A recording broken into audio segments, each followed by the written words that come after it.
Oo, lagi nga natin narinig yung tanong na yan. Kumikita nga ba tayo sa dog breeding? Ang sagot ko dyan ay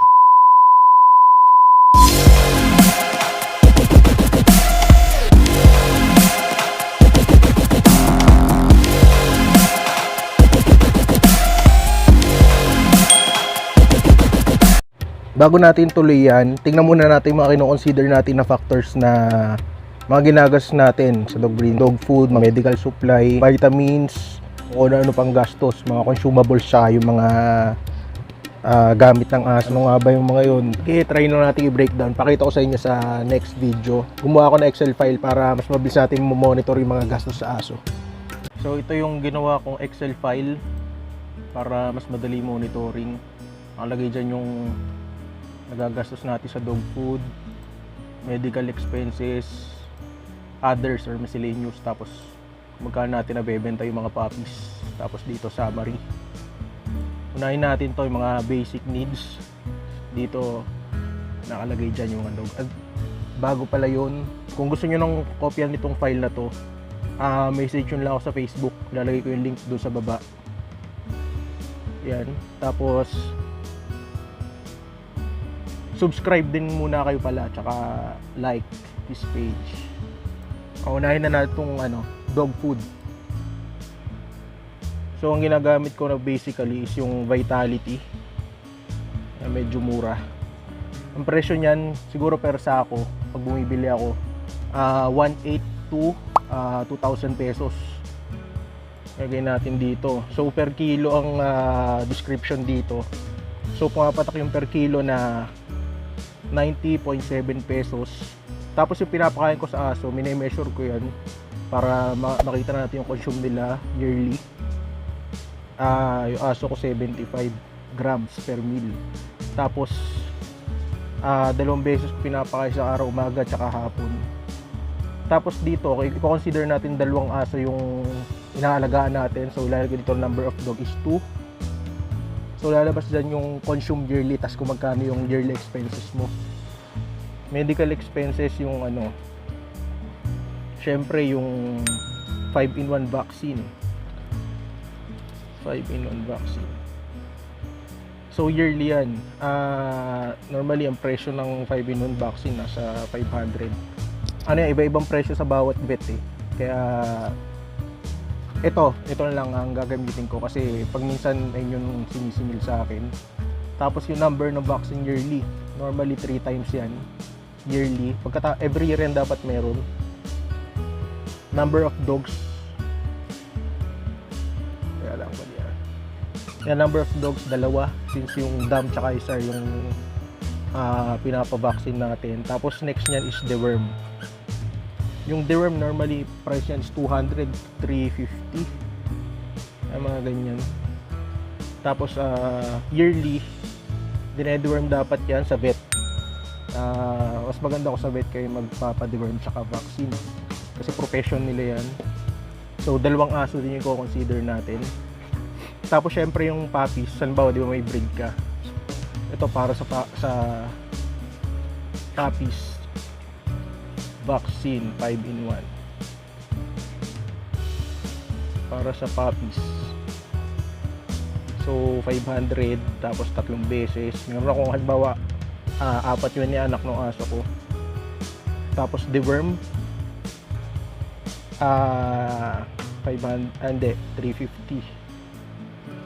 Mga 4 na beses sa isang taon, 4. Kasi nga pala, syempre kung nagkakaroon ng pulgas yung aso, dinedetect natin for deticking. Mahal din to. Yung isa ko nabili pero effective naman. Yung Bravecto nasa 1.5 yun, 1.5. May 1 beses lang yan sa isang taon. Halimbawa 2 aso. Ayan, tingnan nyo sa mga medical tsaka emergency expenses pa lang nasa 20k na. Dog food medyo mura, almost 10,000. Kaso syempre medyo mumurahin tong brand na to, parang ito yung pinaka affordable. Pag minsan yung pinapakain iba mas mahal pa. Other expenses, vitamins, ginagamit ko dyan yung Virbac Nutrigel. Ang presyo nyan So yearly siguro nakaka-consume tayo ng 4 niyan para sa 2 aso. Ang set niya may nabibili ako sa Lazada yan, 2,350. One set na yan. Bali 4 na tube yan. Tapos syempre dapat malinis yung ngipin ng aso para hindi sila magkaroon ng problema sa ngipin sa pagtagal. Binibili ko ng Dentastix. Presyo is 83 sa Lazada. Mga 14 packs para sa 2 aso. Per week lang yan, per week ko lang ginagamit. So next natin is ito, vitamins para sa calcium. So presyo niyan mga 249.50 tabs. So nagagamit natin per year mga 8. Ayan. Tapos yung mga puppies natin, syempre nire-register na sa PCCI yan. Tulad niyan, litter registration. Litter pa lang yan litter registration. Ang presyo niya is 560 sa ngayon. Isa. Para sa buong liter na yan. Tapos yung registration ng per puppy.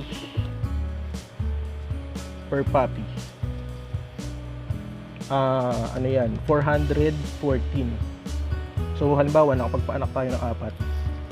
Yeah, makikita niyo doon sa website ng PCCI. Bibigay ko lang yung link din, ilagay ko sa baba. Ito naman halimbawa yung sa nakabenta na tayo ng mga puppy. So lagay ko dito Scooby tsaka si Morticia. Ayun yung may mga tuta ako ngayon. Talagay natin na binenta ko lang yan ng 15,000 per puppy. Number of puppies 4. So yan 60,000, di ba? Ang laki.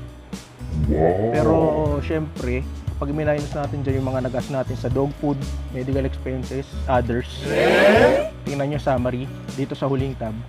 Dog food 9,958, medical expenses nasa 20,400, others 720, tas income natin 60,000. So yearly profit natin yan, ito 21,921.14. Pumapatak ng monthly profit natin is 1,826.76. Yan tulad ng sample ko kanina, di ba, 4 puppies, kumita yun ng nasa almost 22,000 per year. Isang beses nyo lang i-breed sa isang taon yung aso nyo. Kasi pag every 6 months o every hit pinibreed nyo, syempre kawawa yung aso. Di na tama yun, di ba? No, sir! Paano kung halimbawa, isa lang yung inaanak mo, nagpastad ka pa, lugi ka pa sa mga expenses mo. Hindi ko pa nilagay dyan hindi ko pa nilagay dyan kung magkano yung bili mo sa aso, namuhunang ka. 'Di ba? Kailangan i-consider mo 'yun. Yeah! Tapos yung iba hihingi sa'yo ng aso, no? No, God! No, God, please, no! No! No! No! Pero hindi nila alam kung magkano yung ginagastos mo sa aso. Come on! Bago ka makapag-produce, tsaka bago ka makabawi. Lagi nga natin narinig yung tanong na yan, kumikita nga ba tayo sa dog breeding?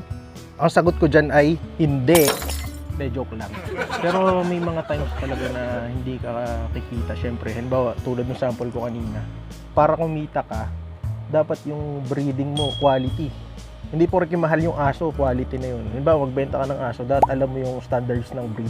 Siyempre, para magkaroon ka ng magandang breeding, dapat meron kang, kumbaga sinasabi nga, dapat meron kang materialis na maganda. Bumili ka ng magandang dam para makatipid. Magpastad ka na lang sa ibang sire. Kung nagsisimula ka isang aso lang, gagastusan mo yung dam mo lang. Tingnan mo kung makapag-produce ng magandang puppy. Ayun, mapepresyo mo ng maganda, makakabawi ka sa mga gas mo, kikita ka. So, hindi ka naman basta-basta makapagbenta ng aso. Siyempre, hindi mong kalaban dyan.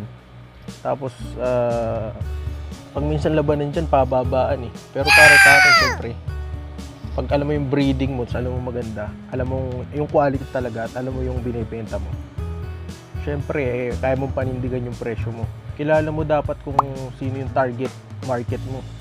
Halimbawa, for dog show, for pet lang, working line, mga ginagamit ng mga hunting dog. Yan. Dapat kailangan mo yung target mo para alam mo yung presyuhan na dapat ibigay mo sa puppy. Ito example nga pala natin, base lang sa small breed.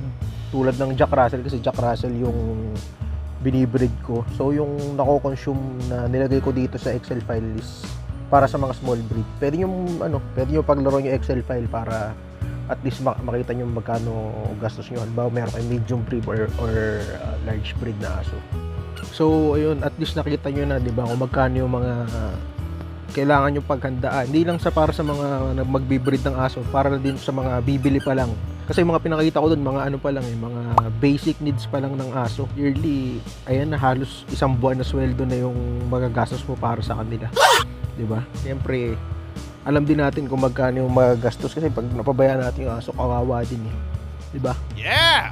Kung sakali nga palang gusto nyo na copy yung Excel file na ginamit ko, siyempre like and subscribe muna dito sa YouTube channel ko. Tapos send nyo sa Facebook yung screenshot na nag-subscribe na kayo. Ilalagay ko lang yung link ng Facebook ko sa baba dito sa description ng video. So yan, dyan muna nagtatapos yung video natin. Kung meron pa kayong ibang tanong, message nyo lang ako, mag-comment lang kayo dyan sa baba. Nandyan na din yung Facebook link ko. So pwede nyo ako i-message doon, yung page ko.